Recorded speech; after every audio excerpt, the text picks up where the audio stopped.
start this, shall we? Welcome to Unscripted Turbulence with Raegan Medgie. I'm here with Christina Thompson. Hello. So, Christina, I'm gonna butcher your title, but I'm gonna say that you created your own company called Golf for Her. Correct. You didn't butcher it. Yes. Did good. It's been a Simple while. 3 letters, 3 words. No, Christina and I know each other through friends. Yes. And then, It's been a while. As things happen, we just, you just connect with somebody and you're like, yeah, I get you, you get me. Yeah. And we were on the phone the other day and we were talking about my trip to Hawaii. And I'm still trying to recover. Now, when people listen to this episode, I will have already been back for a couple weeks. But oh my gosh, the first 2 weeks. It's hard to come back. It's hard. Your head, your body, your brain, your everything is still like for 2 under weeks. a palm tree. I know. Yeah. It's okay. You're coming back to New York. It's an easy transition, right? Really easy transition. I know, my gosh. So I'm trying to get my act together, but our conversation was really good. And if for the listeners and or watchers, watching, I have a tan, well, kind of a tan. It's starting to fade. Look good. I feel like it's starting to fade as the minutes go on, You're glowing. But anyway, if you're watching, you'll see I have a bit of a tan. So that's good. But so Christine and I were on the phone. We kind of talked about her story a bit, which I had already known about. And you want to talk about somebody resilience with health issues. There's been a lot. You're going to write a book one day. I mean, I'm sure that's on your... It would be fun, I guess, to go through all that. I feel like this today is a little bit of the therapy session I didn't know that I needed. Oh, yay. So buckle up. I'm not sure what's going to happen, but I feel like this is like the first time really like talking through all of those like, we talk about all the time, like all those like high points in our lives. Like, we did this or we did this great thing, we had a great time. But then it's like, how did you get there? Like, what was all that turbulence that we had to go through, right? And then the courage to get through it, right? Through it. And I think those are the things that we don't talk enough about. And I think those are the moments that I think more people want to hear. Yeah. Because it's always great to hear about all the high notes. Like we want to celebrate our wins. Yeah. But it doesn't, people think like, oh, I want to do what she does, or I want to do what, she accomplished. But whoa, you got to know what comes. There's a lot that comes before that. Yeah, and then that avenue of comparison, like, they do it this way, they're like that. Well, I should be like, well, everybody's got a different story on how they got to that point. Absolutely. And how they're navigating that point that you're looking at right now. And all of that comes from what did you experience in your life, right? Oh, yeah. So you and I, when we were 20 years old, only had 20 years of experience. Like there's only so much that we thought we could tackle the world. We're like, we got the answers to it all. Oh, yeah. But then fast forward, as you grow, you're like, wow, I'm dealing with something new, but I can pull from what I've learned now in the last 10 years. And then so as you're getting older, you're learning experience. I guess that's why like our grandparents are like the wisest people, right? Because they've had years of experience to pull from, and we're still learning. And that's okay. It's okay to still be learning and experiencing things and trying something new and working through and, to quote Taylor, dancing through the lightning strikes. Sorry, I had to throw that in there. The Taylor Swift. I did. I threw it in there. It was going to be one time. All right, now we can move on. Okay, side note. I am not the biggest fan of Taylor Swift. That said, I am open to understanding her a bit more. Now, why I don't like her, that is a podcast for a different episode. It just has to do with somebody who is obsessed with her that was in my orbit, and that individual and I didn't always see eye to eye on things, and it really complicated and muddied the water for Taylor and I. It's okay. However, all that to be said, for the Swifties out there listening, Taylor's song, what is that? Romeo and Juliet, what's it called? Love Story? Love Story. That Correct. was the song instrumental I walked down the aisle to when I got married. Well, so she was a part of your life. Whoa. Hold your horses there. Yes, but that was Pilot actually chose it. Pilot chose it, and I was okay with it. At that point, I was like, Taylor, okay. But now it's evolved in some... Anyway, so... We'll get back to that. We will. We'll put a pin in that, as they say. But I'm open to it. Okay, right, so Christina Thompson, we will start with, obviously you have your business, Golf for Her now. That's kind of like the crescendo. So before we get into all of the things, tell me a little bit about, or tell the audience about Golf for Her. What exactly is that? Yeah, so Golf for Her, it started as one thing and it has evolved into something more over the last 15 years. So Golf for Her is an online pro shop dedicated 100% to women. So men have Dick's Sporting Goods and PJ Superstore and all those other fun things. Golf for Her is 100% dedicated to women. And I started that business as a golfer. I always struggled with places to shop, where to find golf clothes. And I decided, you know what, us girls, we need something too. And I wanted to walk into an experience, into a store, and know that 100% of what that business was focused on was me. And I didn't get that anywhere else. And so I decided, well, heck, I'm going to make this. And I made it. It wasn't that easy. I'm sugarcoating that whole thing. But yeah, so that's what Golf for Her is. And then over the last 4 or 5 years, we've evolved also into starting a 501c3 foundation called Golf for Her Foundation, which raises money for girls in sports. We want more girls to play sports because we know the world is a better place when women play sports and girls play sports. Also provides financial assistance to women and families who've had certain hardships, whether it be medical hardships, natural disasters, other medical scenarios that have happened in their lives that they're just, having a hard time paying for that. And then also aligning ourselves with other charities that align with our mission. So other golf charities, anything that supports women and young girls and families. So we've kind of had like 3 pillars of what we like to do. So that's our foundation. But then we have to fund the foundation. So we started a third business called the Golf for Her Mulligan Boutique. And that's new. This is kind of like my new project. But the Mulligan Boutique is a resale boutique, and where we collect products from donations from the golf community, whether it's local here in New York and New Jersey or around the country. We collect new pre-loved merchandise.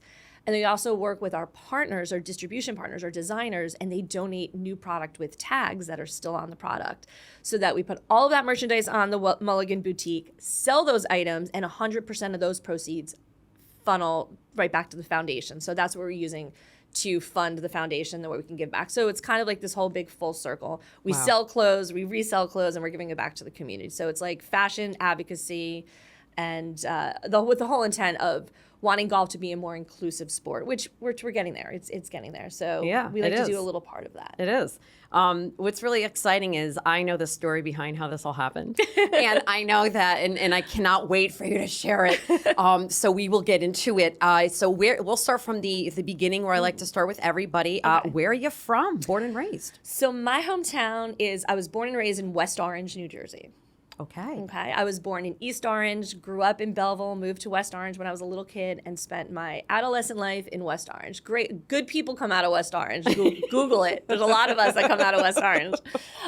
So I grew up there. I went to school in Montclair. And, my family was, I'm Italian, shocker, New Jersey. I know, right? Shocker. You look at her and you're like, wow, you look Italian now that you say that. I can see it. And I'm like going to sit on my hands so I don't really use my hands, because I'm like, I will use my hands. The microphone, that's part of the experience. So grew up Italian family. Here's another stereotype. Family was in the garbage business, North Jersey. Okay, I'm just saying. I was going to say, yeah, she's dressed in black like the mob. Wasn't going to say it. But she did. Now she did. You talk about the garbage business, so She did. So, but, I grew up in a family of, entrepreneurs. My grandfather was like the OG entrepreneur, immigrant from Italy, comes over and starts a family business. And my entire family was very involved in the garbage business and other businesses like that. So throughout my entire life, I've grown up around family members who had their own businesses. So I think at a very early age, I knew I wanted to be my own boss. Okay. But I didn't know what it was. And when you're young, you don't know. You just have all these grandiose ideas of what you want to do with your life. But at a very early age, I was around a family that everyone had their own business. And I wasn't going to be in the garbage business, that for sure. I didn't know where we were going with that. No, it wasn't going to be the garbage business. So so that's kind of where I started. And I think it might have been, when we talk about like those unscripted turbulent moments like in your life, I think mine came really early. Really, really early. I think it started around time when my father was in the garbage business at the time, and it was in the 70s and the 80s, and life was a little crazy back then.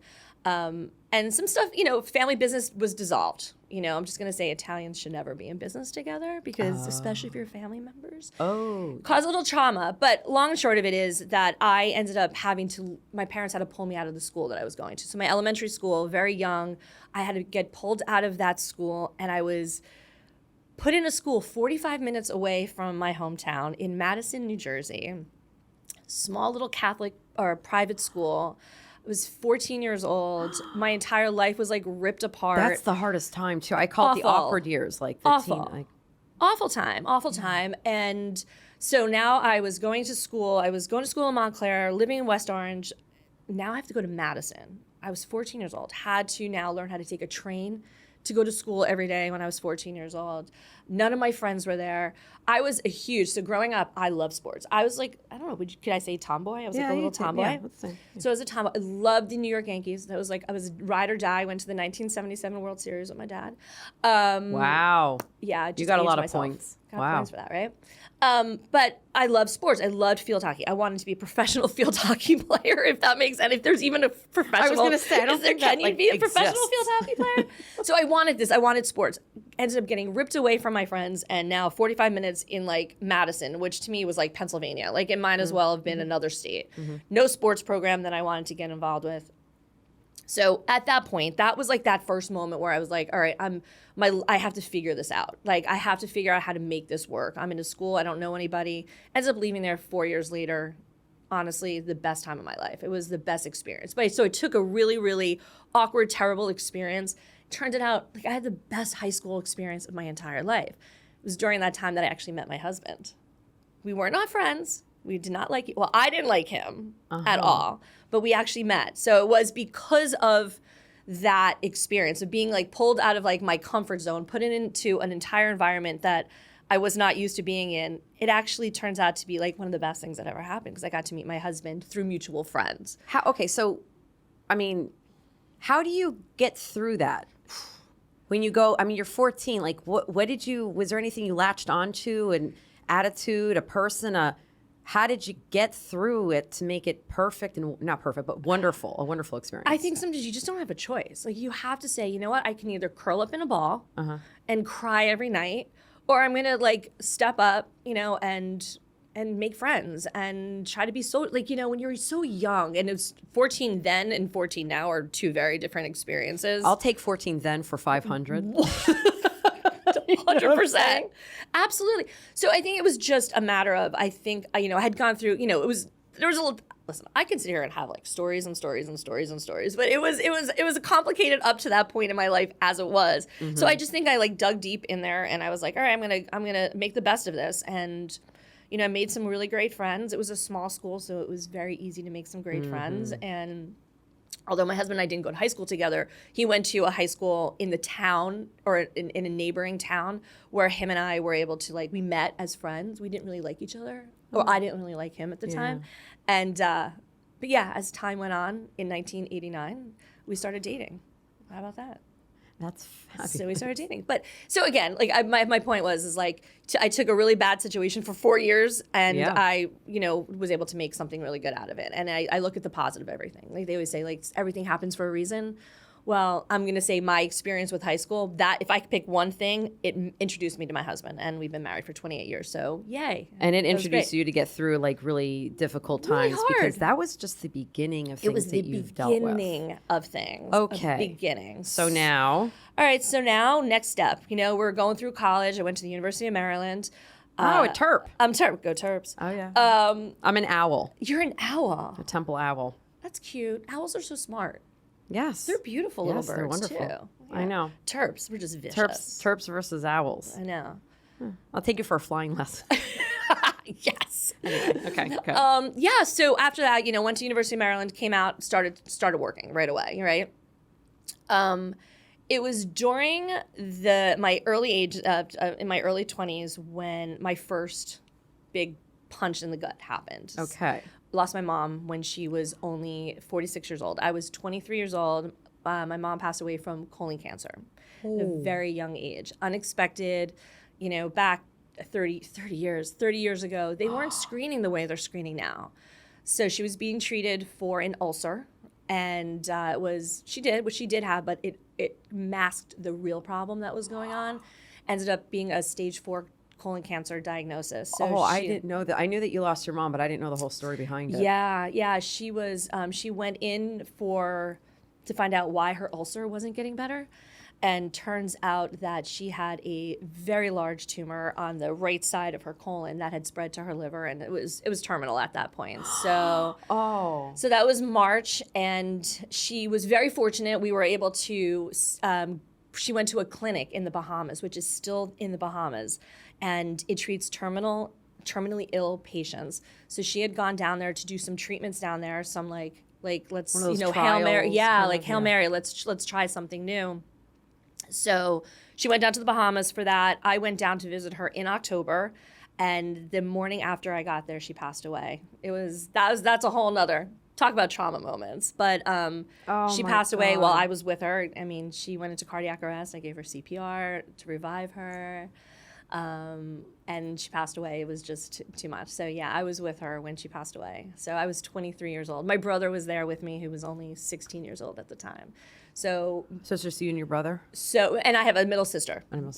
So oh my God, Christina. So that was one of those, another like, all right, how do we deal with this? This is gonna be a doozy of a thing to get through right now. So Dad was a disaster, and being the eldest child, I had to, step in and, help my father and my family get through that. So that was a little rough, in your 20s when you're starting to develop your own life and your own identity and figuring out what you're going to do in your life. Were you graduated from college at that point? I was out of college. Yeah, so this was 1993. Okay. So this happened in October of 1993.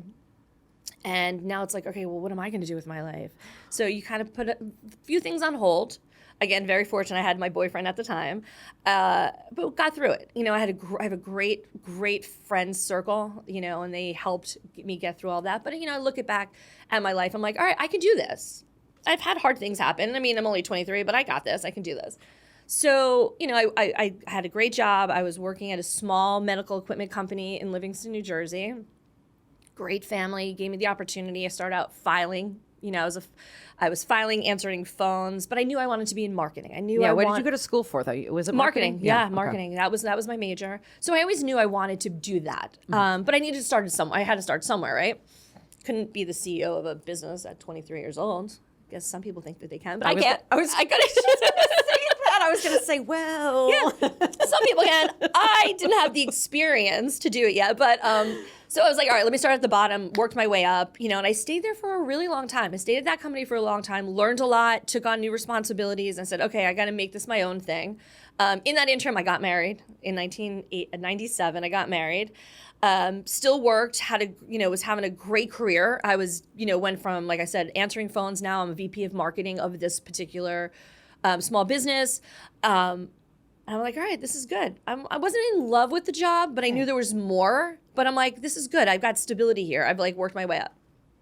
2004 comes along. I lost my father. I lost my father to complications from diabetes. He was in the hospital for 6 months, complicated. It just progressed, snowballed. That's, again, a whole nother conversation. But that year was another hard year for us because my brother, sister, and I had to make a decision on whether or not to sign an NDA on my father and talk about a decision that at that point I was 34 years old, but my siblings were younger than me, and have to make that kind of decision is probably one of the hardest decisions you can do because now we don't have a mom who's going to be like, no, guide us through that.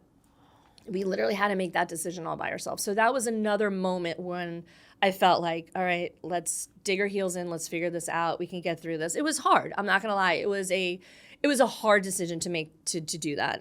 But we did it. And unfortunately, my father passed away in January, almost 10 years after we had lost our mom. So, oh my God, now you're an orphan. So now we're an orphan, which is crazy. Which is at 34, and then your sister would. So my sister's 2.5 years younger than I am, and my brother's 6 years younger than I am. So oh, jeez. Really, really, important times in all of our lives, and you deal with things differently. Everyone deals with everything differently. But I think, again, going back to my childhood and all these moments through my life, it was always learning.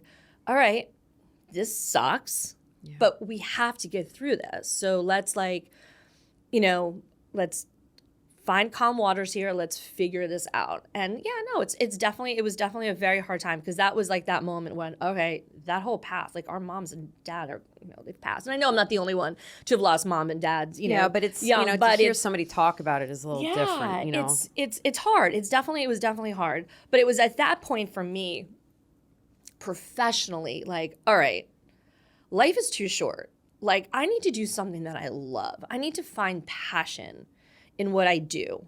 I don't want to just wake up every day and do the same thing just to get a paycheck every week. Yep. It's just, right? Like, I mean, there is a point you have to. You have to. We have to pay for shit. Yeah, you do. It's a not lot great. of shit. It's not but great. After a while, when you stop finding joy in it, and like reason and meaning and motivation, anything, and it's almost just like, all right, part of the routine. Here we go. Get up and go. Yeah. And when you're in your 20s and 30s, like, I have so much more life to do that, like, to sit here and do this all the time. So that is when I decided, I'm like, I need a new job. I need to get out of this job. I need to, like, leave all this behind. I need to figure something out. That's when I ended up in the medical education side of my life. Okay. That's a switch. Yeah, it was a switch. So it was, I was creating medical programs for doctors, like working with pharmaceutical companies, traveling the world. I was putting, symposias together, which was great. I got to travel. I got to see incredible places, got to meet incredible people, learned a lot. Anyone who knows me knows medical and science and math, like, that is not things that I'm known for. I'm known for a lot of things. That is not good. I'm not. But you excelled in it, though. But because it was the marketing side of it. I knew I wanted to be marketing. I knew that was my background, and I can business development the shit out of anything, right? Like, that's where my strength was. But I was out there, like, hosting meetings for these top, cardiologists, and I'm like, who am I? I am, like, such a fraud. I was like, did you have, like, imposter syndrome? I did. I'm like, these people have no idea. I have no idea what you're talking about. I don't care what you're talking about, and this is not fun. This is not fun. So, but I did that. I did that for a while, and it was during that time that I was working for United Healthcare. I think it was United at the time, but I was working and I was playing a ton of golf. Like, my husband and I were playing a ton of golf. Actually, my husband he played in a bachelor party. He learned how to play golf, went at a bachelor party, came home. He's like, we are playing golf. I'm like, no, we're not. Like, we just got married. We just bought a house. I have a job. You have a job. He just finished law school. And at this point, did you know how to play golf? No. I hit a golf ball. I played mini golf. Like, my dad played golf. My grandfather played golf. I knew what a golf club and a tee were. Like, I knew the basics. You like the movie Caddyshack. I didn't know how to play golf. And you know what? Girls were not playing golf. No one was playing golf. No, when I was in high school, that was that was in the 90s. And I'm not trying to age you or me. Because, no. I mean, okay. to me, you look like you're 39. But one of my boyfriends at the time, big golf guy. Oh. And I thought to myself, nerd. Totally. What are you doing? I'm like, that is weird. Golfing? I'm like, what the heck? I'm not old yet. Like, yeah, that's you do I thought that was so bizarre. So bizarre. And now it's like a big deal, and it's not so bizarre. But back then I remember it was 99. Yeah. And I'm like, what? Golf? That's what you do? And he's like, yeah, I love it. I'm like, what? Like, that should be that was like a red flag. That was a huge red flag. We're not together now, but like, God bless him. But like, right. I was okay. Yeah, and like I was that girl. I was like, yeah, not happening. So then, meanwhile, being married, he's like, well, all right, yeah, let's do something together. Let's find something fun to do, whatever. So, So he won. So he won. So we played golf, and here we are. So, but yeah, so it was that period of working and being in corporate America. Golf turned out to be the best thing that I ever did, because I got to travel, and I was the girl that you would call to go play golf. So I got to play some of the greatest golf courses ever, because I was the only girl, and I was, in client services, so I had to go play golf, and it was a great networking tool for me. I was going to ask you about this, okay, because when I was in college at Temple University, again, go Owls, I took a golf class. Did you really? I didn't tell. I don't think you know this. No. Yep. And the teacher was a grad assistant. Like a golf class and like learning about the history of golf, like or like swinging playing, and stuff, like playing it. I never went on a green to this day, but I did the interlock and grip. Yeah. And I was an ambidextrous golfer. I could go left even though I batted right. And my golf instructor told me that whatever you bat, go opposite of the swing. Okay. And I go, that's weird. Okay. And I was not bad. I was pretty good. You know? my gosh. And then I side can't note. believe you never told me this. No. So like I went through the golf program. Yeah. I got an A. It was really good. But then Yay. here's something. I'm gonna get a little personal with you. What? We ended up hooking up. No, but that was after I got the A. I didn't like get the A because I hooked up. But Okay. like he was cute. He was like, I was like, That's honest so to God, I was scandalous. 21. Kinda. I was I love it. 21, and he was like, he must have been 30. Oh my like, God. there's really not that much of an age gap. But now all my followers, now my husband's gonna be listening. Oh, like Pilot's going to be like, I think he knows the story. It's not like I kept in touch with it. Anyway. but see how cool it is when a girl plays golf? It is so cool. sexy. So the reason I took the course, and it was for an elective or Okay. whatever, it counted towards credits and stuff because for whatever reason I thought, oh yeah, I'll make deals on the green. There was no deal I was making on any green. The only green I ever dealt with in my career was a green screen. Yes. And we're not playing golf or making No. deals on that green screen. No. I'm That is pointing true. to weather systems, okay? Like that's all I'm doing. This is as green as it's getting. So that's the only green yeah. So I never It's close. made a deal. Yeah. It's good. But it's true. Yeah. I mean, it is legitimately true. And I used to tell people this all the time. Like, you are missing out on so much. And let's just put it this way. Deals aren't happening on the golf course. No? Like, no, you're not Like educate me on this because like I will. Let me educate you this because everyone's like, oh, all the deals are happening on the golf course. Okay, first of all, you go to the golf course, the last thing you're talking about is business. Because don't talk and get anything in my head that's going to distract me from my round because that's a big no. You don't do that. But what's happening is you're building a relationship. You learn a lot about a person when they play golf. Oh yeah. Spend an hour and a half with somebody on the golf course. So if you're dating, this is I was gonna say, oh, now we're really Yeah. getting good. Okay, so tell me about if you're this. dating, if you're in like that space, play golf. Go play golf. Go play 9 holes with somebody. You will learn so much more about that person's character in that short period of time than you will in like 3 months of dating somebody. Because I can tell you right now, there's a lot of relationships that should have ended by like the 7th hole. Because you learn, are they honest? Are they aggressive? How do they handle pressure? Are they a cheater? Like, and I'll tell you, I play golf with a lot of people and I know them personally on and off the golf course. And a lot of their time, the personality you see on the golf course is very similar to the personality they are in real life. I am now nervous to play golf with you because now I want to play golf with you, but like now I'm thinking to myself, what if I like have a moment? And I'm like, girl. could I blame it on my menses, my cycle, and be like, oh, I just, no.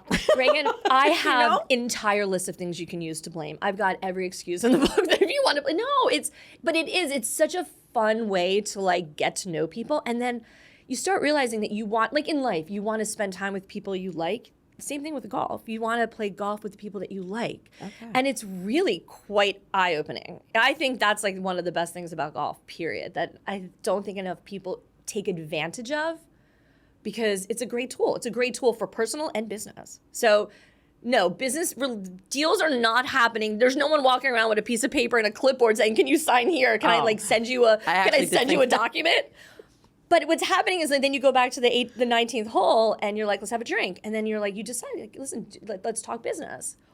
Because you want to do business with people you like. And if you like that person, you see how they perform on the golf course. I mean, that speaks volumes. So there you go. That's the secret to doing business on the golf course. Oh, wow. So don't bring your clipboard or your iPad. That's not happening. There you go. Thank you for that. Well, you're very welcome. It was a question I've always had, and I never knew who to ask, and it just never came up in conversation. There you but go. Things you learn, the more you know. Do. Okay, so you learn a lot on this golf course. Yeah. And this is when you're at United. At that point, it was United Healthcare. I was working in corporate, so I was playing tons of golf. Great thing. And I think it was literally during one of my moments where I was like traveling like a mad person, and I had nothing to wear. I literally had that like moment where I'm like, I have nothing. Like, I know it's like my husband's probably like, you have tons of shit to wear. Yeah. I had nothing to wear. I get up, I stormed out of my office, and I went into my colleague's office at the time and went, I know what I'm going to do. This is 2005, just for like a timestamp. I like that. I like timestamps. 2005. I said to her, I am going to start a website for women's golf clothes. Or no, I'm going to start a store. I am opening up a store for women's golf clothes. It's going to be all golf clothes. It's going to be everything just for women. She's like, okay, great, but you got to get on a plane in like 2 hours. So like wrap this thought up and go. I was like, all right. Grabbed a notebook from my desk before I got on the plane. And I still to this day have that notebook. It's marked, it's red. It's a spiral notebook. It's marked 2005. And on that plane ride to, I think I was going to California at the time. I wrote down like a preliminary business plan of like what I wanted to do because I needed to get it off my brain. 2005. I ended up having her and I like got together soon after that, and we're like, I'm like, I'm going to build this plan out. Now, meanwhile, I had a job, like I needed a job. And so I wasn't starting any businesses anytime soon, but I did register a name, and that was Golf for Her in 2005. Like I had to buy it for $50 from this woman, Mona. I remember that. I don't know why. I remember nothing. I don't remember how I got here, but her name was Mona in 2005. So I bought Golf for Her. So the golf, the number 4, HER. So I bought that in 2005. Closed the notebook when I came back, put it in my drawer, and never thought about it again. Fast forward, 2010, the economy. Whoa, 2009. But still, like all that time? All that time. 2005, I wrote it. The written word is a powerful thing, isn't it? Okay. It really, and that's one thing I recommend for so many people doing it. Like, even if you're not ready to start this business or whatever your next adventure is going to be, write it down. Like, pretend. Like, just write it down, because sometimes getting that off of your brain is so good. Like, you just kind of got to get it all off. Like, I just wrote, I doodled, I had all this notes, I did all this like weird research on the women's golf industry, put it in the drawer. So 4 years later, economy's crashing, life is getting really weird for a lot of people. Yeah. The next moment of turbulence in my life, lose my job. So it's 2009, downsizing, United, like my division was being dissolved, like everything was going kind of haywire, but I was okay. I wasn't okay. I was losing a very, very good job. But at the same time, I'm like, no, I got this. I've been through shit before. We're gonna figure this out, and we're gonna make this good. And then I went, I got that notebook. Maybe this is the time to do something for me, because I don't want to depend on going into another corporate job, losing that job. I wanted some control over my own destiny. I was 40 years old at the point, and I'm like, I can do this. I got time. I can do this. Pulled out that notebook. Blew it up as far as a business plan. Actually sat there, took all of those extra years of experience that I had at that point, business development, experience with small businesses, working for a big Fortune 12 company at the time, took all of that, put all of my heart, soul, built out this business plan. And, I told my husband, I'm like, I think we're going to do it. He was like, go for it. And you've also been saving money in this time too, because I think it's a good thing to bring up, because you can't because I had another guest here too. She said, as I was working, I was already sketching out my next step. And obviously you have to make sure you have that bucket of money. You can't just go and be like, okay, I'm quitting. Wouldn't that be nice? Wouldn't it be so awesome? You got like a bump from like the government, be like, oh, you are such a go-getter. Here's this money and do it. So good. No, there's no me. I mean, granted, I had unemployment, but that wasn't doing anything. No. But no, you squirreled it away, and you knew that like this was, if you were really ever going to do this, you needed to know that you had some resources to do that. So we did it, but it was hard. I mean, it wasn't easy. I mean, a lot of sacrifices. You're giving up a corporate paycheck for $0. Like that's not just a little; it's a lot. Zero is a lot. If you really think about it, right? So I'm going through that right now. Yeah, I got no money coming in. I got a lot of love and passion for this. I'm like actually having sweating thinking about it, because I've been there. I've literally been in that space. Does it get better, Christina? Please tell me it does. I promise you. I promise. No, it gets not better. About me, but I just wanted to. But if you wanted to, right? Like if you wanted to, and I think that's the difference between some people who are like, well, this sucks for me, but we'll figure it out. Or there's people like, no, I want this to work. Yeah. Like I have a fire in you. I do, damn it.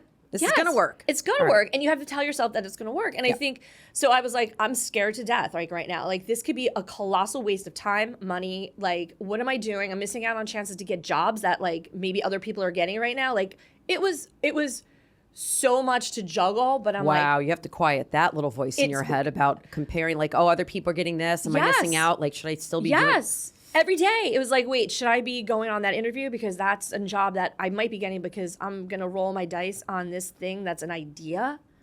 Like I didn't other than playing golf and wearing golf clothes, I didn't know the first thing about the golf industry. Zero. I mean, I had the magazines, but like I don't think that was enough to be an expert in starting my own business. But it was like, all right, how do I channel this? How do I do this? But I always use this like analogy, like doing scary things is hard, right? And I've never, have you ever skydived? Did you ever go skydiving? Not skydiving, but I did bungee jumping over a lake in Switzerland when I was studying abroad in Rome. Oh, that, I want to hear more of that. That Yeah, sounds no, fun. it was like they strapped you in on your legs and they had, oh God, beautiful. what was that band? They sang that Firestarter song. No, I don't know. Am I drawing a blank? I know people, they're listening. And they're going, yes, you I'm a idiots. fire starter. She's a fire starter. Like it's an English band. Okay. Prodigy. Oh, Prodigy. Yes, I know Prodigy. Yes. Oh my gosh. Okay. So anyway, they had now this is Prodigy's name of the song, not mine, but it was Okay. like Slap That Bitch Up. Okay. I don't know. They were Sure. saying that is what the music. I'll never forget. Oh, they when you played that. that's like bungee jumping music. And then they're like, all right, bungee 3, 2, 1, bungee. And I remember going out and I saw a line of like pine trees. Yeah. And they paused for a minute and then. Oh my and god.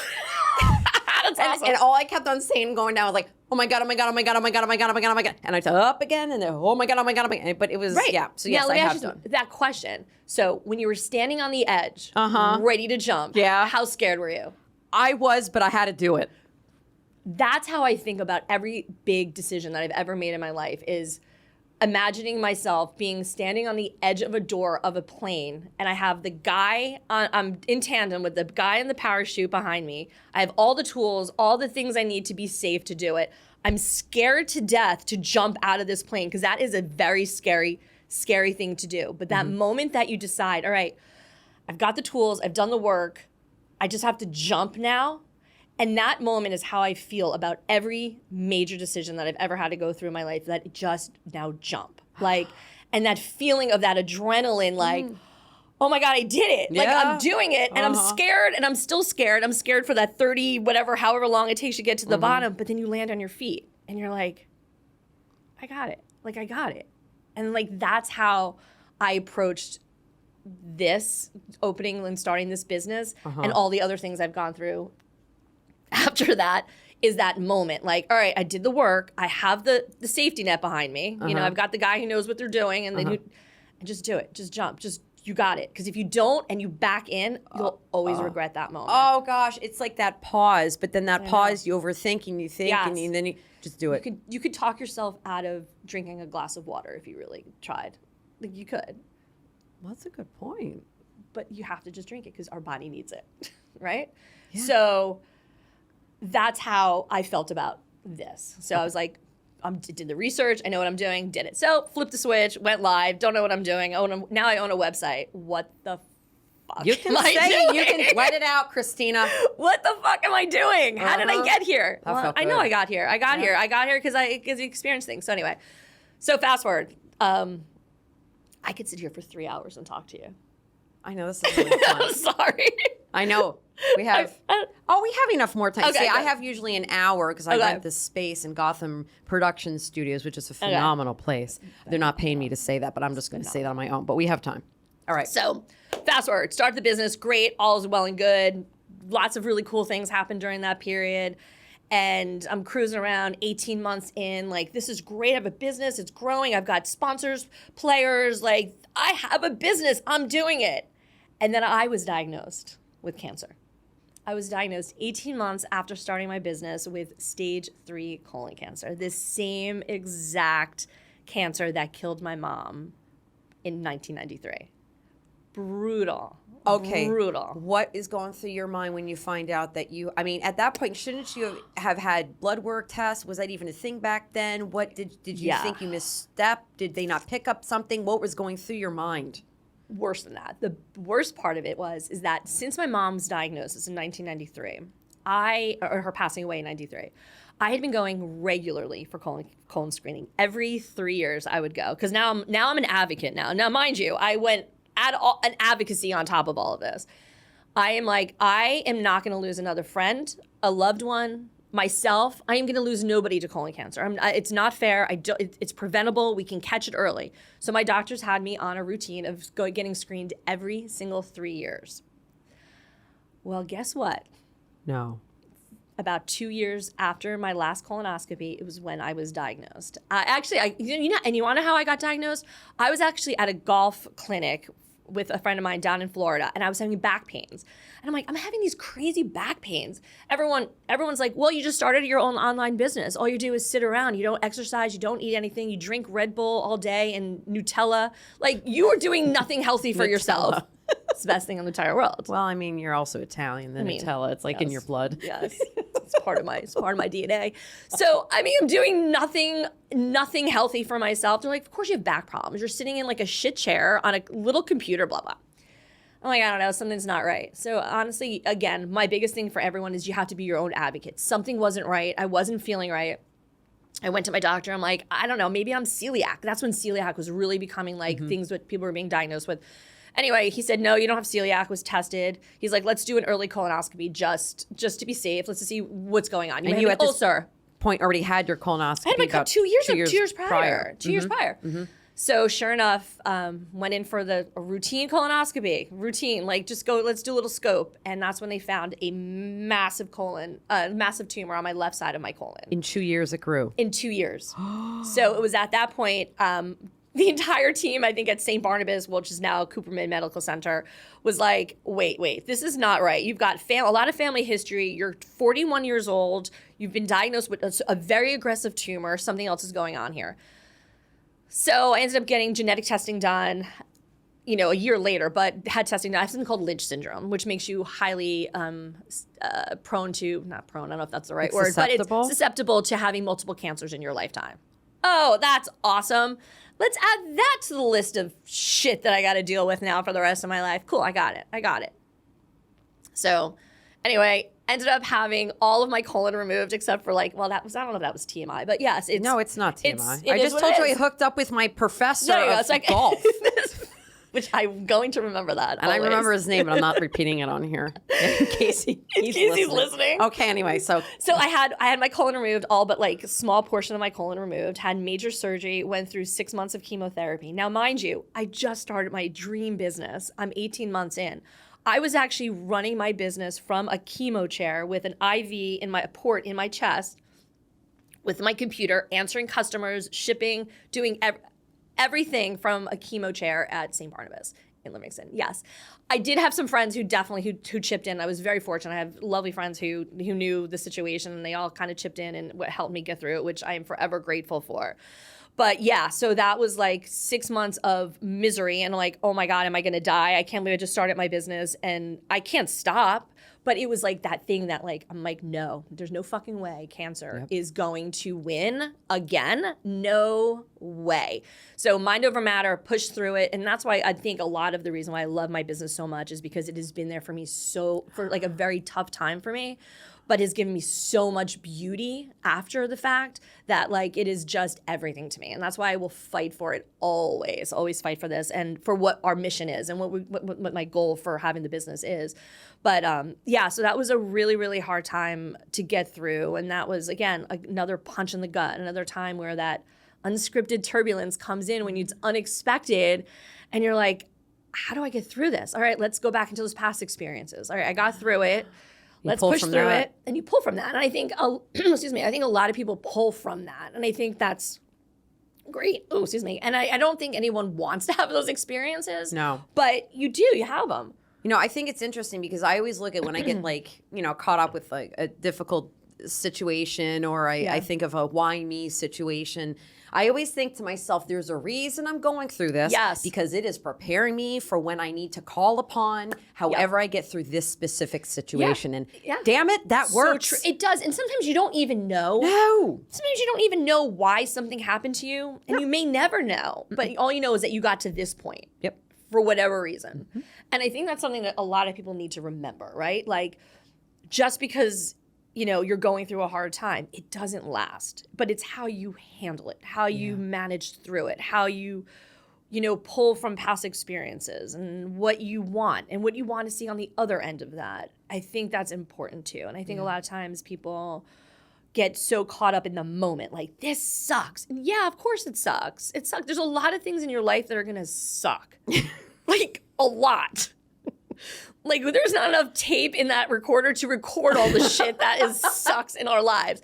But it comes down to like, how are you going to deal with it, and how and where are you going to, how sucky are you going to make it? It's your reaction to it. It's how you deal with it, right? Response to it, yeah. Right. What do they say? It's not the knockout, but the comeback. Or did I screw that? Yeah, saying up? no. That's pretty much like, right. Yeah. Mm-hmm. So and that's kind of how I handled that cancer, that first cancer diagnosis. Whoa. Here we go. Planting a seed. So things are chugging along. Things are going well. And you're 42-ish at this time? I'm 42, 43, 44. Now business is growing. We got through it and moved into a new building. I moved into downtown Denville. I was like, I'm going to be a big girl. I'm going to have staff and, I'm going to have an office space and an address. And this is awesome. Moved into downtown Denville in 2015, in August of 2015. Okay. Being the advocate I am for my health and well-being, I was having some health issues, female health issues that weren't normal, and I had gone to the doctor and I explained, I'm like, something's not right. Now, having colon cancer and being diagnosed with Lynch, you have a very high probability of having endometrial cancer or ovarian cancer, but I think it's endometrial cancer.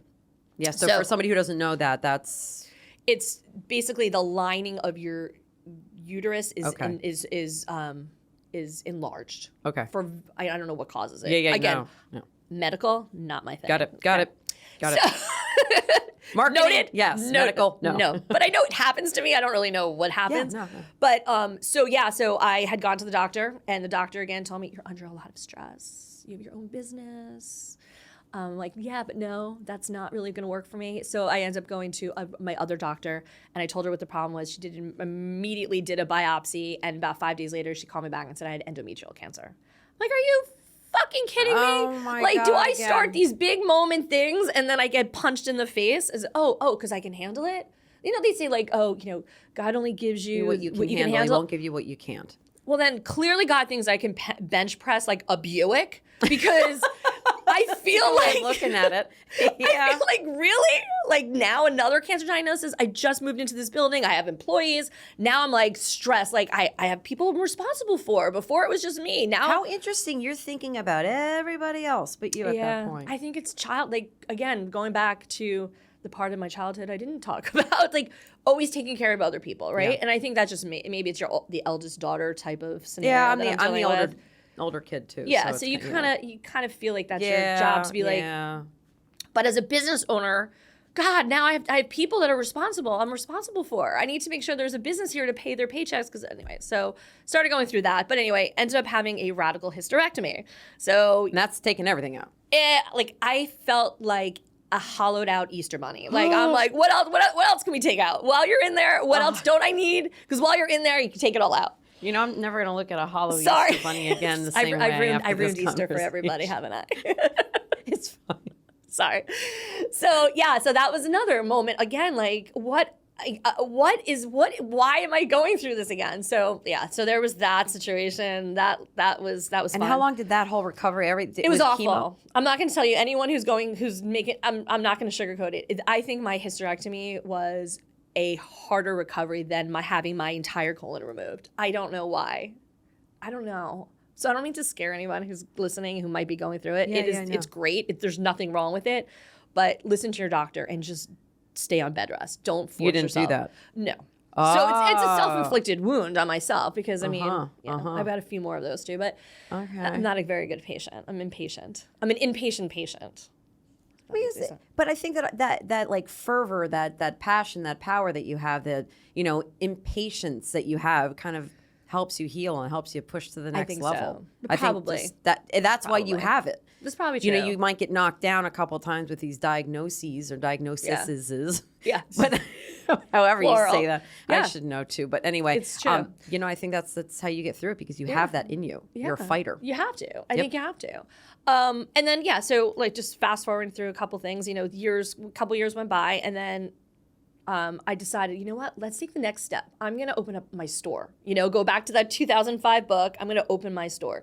2009, 2018, late 18, early 2019, I finally opened my dream little boutique, Golf for Her boutique. Now, what happened in Denville, though? Did you have? So I still had my office in Denville, but I opened the office space was in Denville, but then I found a cute little corner store boutique in Denville. It was charming. It was white, and it had the pictures were all black and white. They were like paid homage to the founders of the LPGA, like in these vintage pictures of like Babe Zaharis and all the Marilyn Smith and all the wonderful players and the women who came before who were pioneers for women's sports. Because again, everything about golf for her was always about empowering women. That was about like getting women to play, pioneering, building, your own road.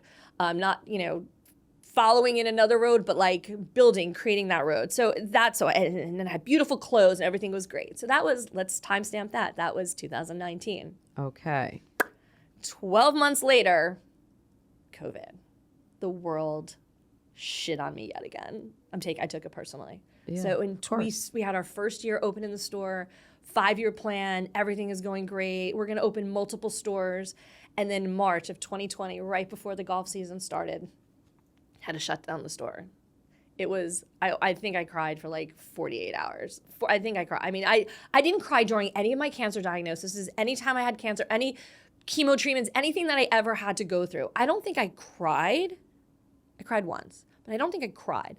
I was like, I was destroyed because I felt like every time I go to do something, it's like I get punched in the throat and it's like, nope, sorry, not doing this one today. So now here we go. We've got the store and I put all this money and investment into the store to build something and COVID. And we, granted the silver lining, everything moved online, which I already had, which was well and good, but here we go. Now I have to see if I can even make this work. And it lasted until 2021 when I had to make a decision to close it because it was bleeding. I mean, I couldn't keep it open. My landlord was like, you got to make a decision. So that was like a real quick burn that really broke my heart a lot. But during that time, in 2021, one of the tour players that I was sponsoring, her name is Jane Park. She had given birth, and she had a COVID baby, I guess you would call it, Grace. She was born in September of 2020, and she's an adorable little girl. And it was in July of 2021 when Jane was at a tour event, an LPGA tour event, and she went to go pick up her daughter. They have daycare for the kids of tour players. So she went to go pick up her daughter. Her daughter had a fever. She wasn't feeling really well. Ended up having seizures, multiple seizures. Rushed her to the hospital. And she ended up, I guess, having epilepsy, and having multiple seizures, resulting in brain damage, irreversible brain damage. So talk about life, like unscripted turbulence. This girl in the morning was a professional tour player, had a healthy baby, 10-month-old little baby girl. By the afternoon, she now is a retired LPGA tour player and has a daughter who is severely brain damaged and it's irreversible. It's like, it's not going to change. So talk about life stopping on a dime. Crap. Like, I get chills. That's a whole nother conversation again to talk about how to get through that. Early. Yeah. But it was during that moment when I went, all right, let's go back to that book in 2005. And there was always a page in the book to be philanthropic and to develop a foundation. And I was like, you know what? I think they say like when things are so financially crazy or when things are crazy in your life, people are more generous or the most generous. I was just like, you know what? Now's the time to start a foundation. Let's get something going. We need to start. So I teamed up with Marina Alex, who is a tour player that I was sponsoring from Wayne, New Jersey. And we're like, let's put together a foundation, a fundraiser. So to raise money for Grace and for Pete and Jane, because they had no idea what was going on. Their entire life was just ripped, like the rug was pulled out right from underneath them. Gosh. Pete was a was a caddy on the LPGA tour. So they're both depending on the tour for a livelihood. Now they're in a hospital with their daughter and have no idea what's going on. So we started a fundraiser called Saving Grace. And we had we've done 3 of these fundraisers. All the LPGA players come out. They meet with fans. They play golf in a simulator. We raise money. It's like such a super cool experience, but we pulled this together. We've done 3 of them. I'm really proud of that. But that was all came out of the foundation. I'm like, all right, so now let's work on this foundation. Like, I think we could help a lot of other people. So we made it official. So we have the Golf for Her Foundation, and it's a 501c3 charitable organization. So we have scholarships. We raise money for scholarships for girls because we want more girls playing sports, not just golf, but any sport at this point, right? Okay, yes. The world is a better place when girls are playing sports, right? Yes, Top CEOs, I think, all play sports. Helping families and women and children with financial hardships, whether it is natural disasters, whether it's health related situations. So I want, the goal is to raise money for that. And then the other is to align ourselves with other charities that support women and girls. So we did that. But then I'm like, oh my God, how are we going to raise money? I don't have like the resources. It's me, myself for the most part. I'm like, how am I going to raise money? So then we decided, all right, let's start another website. We call it the Golf for Her Mulligan Boutique. Yeah, you talked about this earlier. Yeah, so the Golf for Her Mulligan Boutique is a resale boutique. With the rise of like Poshmark and all these brands, like Ralph Lauren, I think, is now buying back clothing and calling it vintage and selling it. I swear, it's really a thing. If I read that, I don't think I read that wrong. Really? Yeah. So I decided, I'm like, well, wait, with the golf women. Excuse me, women in the golf space have so many golf clothes. They don't know what to do with it. They don't know where to donate it. I'm like, all right, I'll take them. I'll take all of your donated clothes. And then I'm partnering with the designers that I work with because they're donating product new with tags on it. We're putting all of that on the Golf for Her website. And then when you purchase something on on the Mulligan website, 100% of the proceeds go to the foundation. Wow. So that's kind of our feeder for the foundation. Okay. So that just started this year. That's like my new project, but I'm actually the most excited about that project. So do you have a brick and mortar store anymore? No. No, and so I ended up having to make the hard decision to close that in 2021. Actually, I closed it the night of my first foundation event for Saving Grace. It was like all at the same time. It was like, all right, well, this door is closing, but this one's opening. Like, it was like really cool. But, when I talk about COVID, I think COVID might have been like the last, or I'm still in turbulence from COVID. Like, there's all these great things that have come out of it. Yeah. Women's golf is growing, which is incredible. But with that, there's a lot of other issues that I'm dealing with right now in the golf space. But it's all figuring out how to navigate it, right? Having like, I'm like, yep, I've gone through this. I've gone through tough times before. I've gone through harder times than this before. Financially, I bootstrapped the entire business. So it's hard. It's really hard when you're bootstrapping your business. It's really hard. So, one of the new things we're going to do is I'm opening up a round of funding to go down that route to really invest into the business to grow it, which is a little scary for me. But what does that entail? I don't really know. No, I mean... I asked ChatGPT about it. They gave me an outline. I'm learning. Well, I've asked ChatGPT too about like monetizing stuff, and like, it actually is I'm having a real like ChatGPT and I made fun of it in the beginning because I don't know if my girlfriend Audrey Puente from Fox 5 is going to be listening to this, but this is ode to you, Audrey.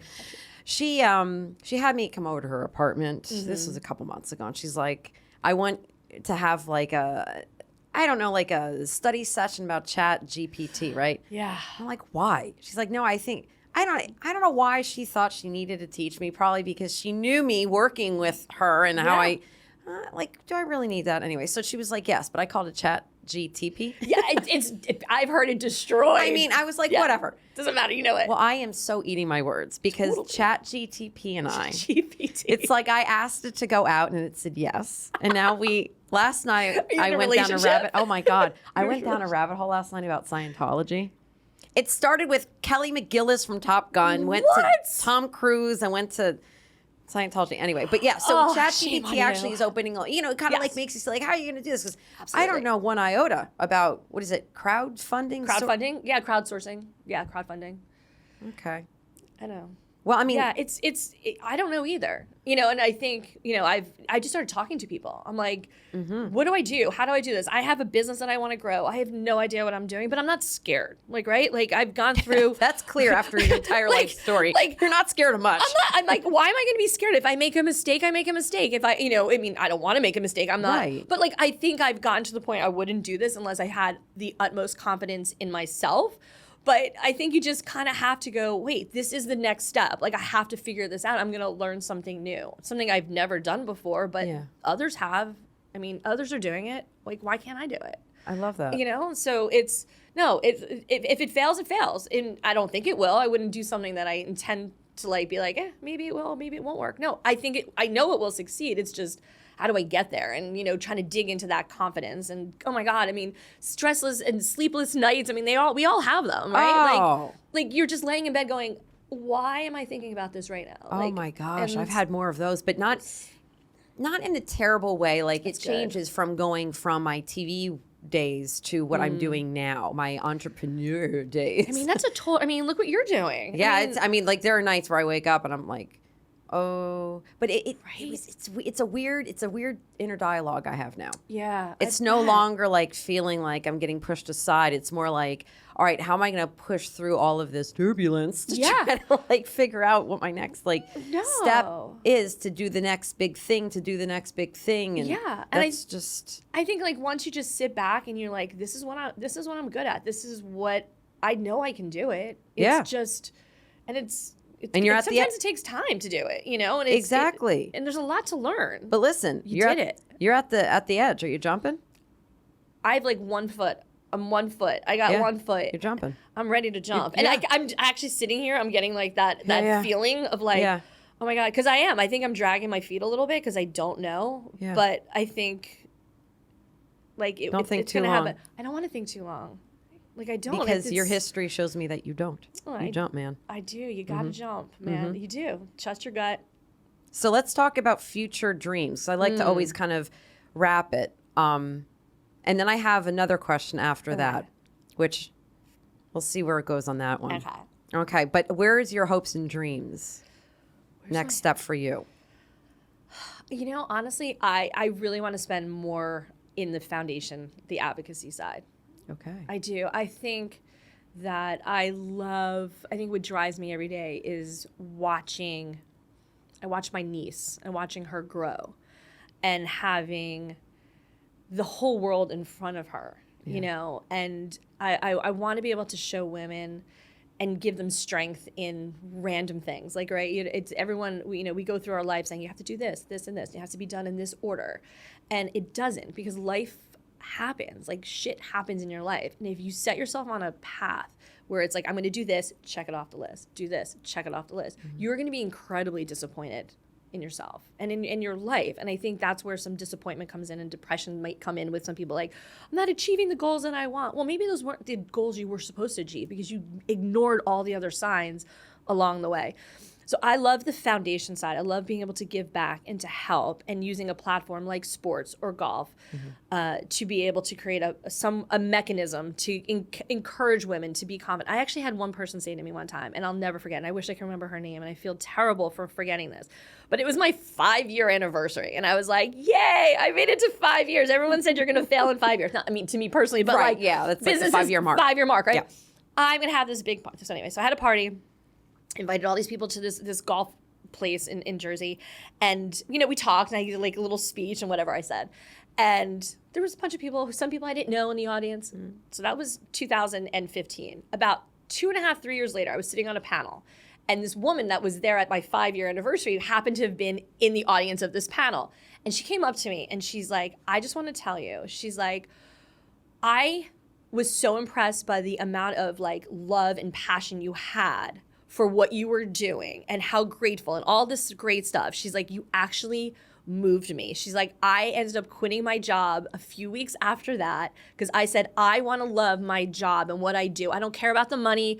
I don't care about anything else. I want to do something that I'm passionate about, that I love, and I wake up every day to do. She's like, I wanted that feeling that you that you exuded that day. And it was 2 years later. She's like, I quit my job. I started my own business, and I was like, I quit. Like, I'm done. Like, to me, that was like, it makes me get like emotional sometimes, because I'm like, I guess the whole point is, you never know who's going to hear your story. You never know who's going to hear your words, right? It could be just a person that passes by, like you talk to, that you might have said 1 or 2 words to. You were, you do all these, podcasts, and you're talking to people. You're reaching thousands and thousands and thousands of millions of people. Oh, thank you. But you never know. Like, there's somebody who might be hearing you, and it could be a little girl, or it could be a woman who's like on that, like ready to jump out of the plane and just needs a little bit. So I love the advocacy side. So I don't know how to get more involved in it, but I love my foundation. I really want to do that and create more opportunities for inclusivity, for women to play golf. It's a safe place for them. They're welcome there. And if I can do it by, providing affordable clothing, because golf clothes are getting so incredibly expensive, but to make it more inclusive for everyone to come out, and then creating a community around that, and a place for women to come together and inspire and empower each other. That to me is like, I would be able to sleep good at night doing that. So that's my dream, if I can get there. I love that. Now, this is my final question, because sadly we have to wrap this up. Oh, gosh. gosh. Because I'm all hippy dippy and I Okay. believe in like, woo-woos and all that stuff. Okay. I like it. Do you ever get signs from your mom or dad?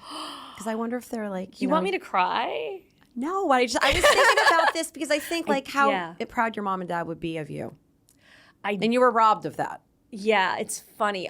There are moments. There's a lot of moments. So my dad was a big golfer, and that was he was yeah. So we belonged to a club in Florham Park, Brook Lake, and he was a big golfer. And my mom was an entrepreneur. Like she always had that entrepreneurial spirit. So I do. There's moments through my life where I was having a really bad time about a year and a half ago. Like just things were really rocky in the business, and I was sitting at home. I was working from home. I was miserable. I was like, I fucking hate this. What am I doing? I lost all the joy in this. And I was having a moment, and I was sitting in my dining room, and there was I heard birds outside. And I'm like, all right, that's cute. That's pretty. That's nice. And I'm like, don't they say, like, and I started thinking, cardinals. Isn't this whole big thing about cardinals, Red right? cardinals. And I'm like, all right. And I'm sitting on my computer, typing away, being all miserable. I'm like, all right, I'm either going to shut this shit down and be done with it, or if that's a cardinal, I'm going to just do it. I'm just going to figure it out. And do you know it was a cardinal? And I'm like, oh my God, it was a cardinal. Oh, yeah. I can't stop.